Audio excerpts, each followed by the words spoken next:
is the camicia, the undershirt. Camicia literally just means shirt. It's a word for both the male and the female garment. This is obviously the female version. It's got wide sleeves so that there's plenty of room to puff out through the oversleeves in an attractive, alluring fashion. Imagine showing bra straps, for instance, or even bra cups.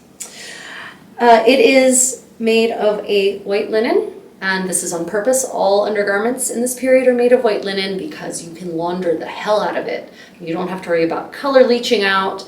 You don't have to worry about the damage you might do to the actual color itself and the pattern of it. So white linen, the way to go. Also, linen is actually superior to cotton in many ways. It's actually hardier and it breathes a lot better. So it whisks the heat and the moisture away from your body and allows it to evaporate, thereby leading to evaporative cooling. So you can see it's gathered around the neckline into a linen band. It is pleated, in fact, specifically. This is teeny tiny cartridge pleats. And this particular garment goes down to the mid-calf, a little bit longer. And me, I prefer garments to be slightly longer. It is higher in the back than it is in the front. This allows it to sit and not slide around. So that is the camicia.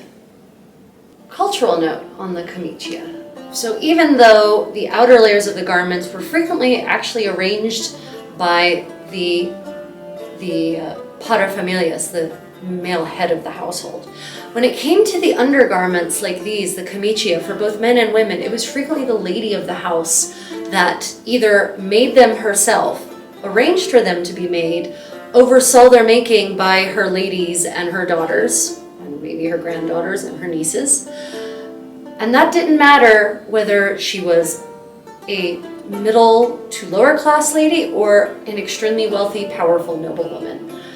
In Italy, at any rate, and this applies to seemingly all of the city-states, it was the lady's role to manage the creation and maintenance of these undergarments.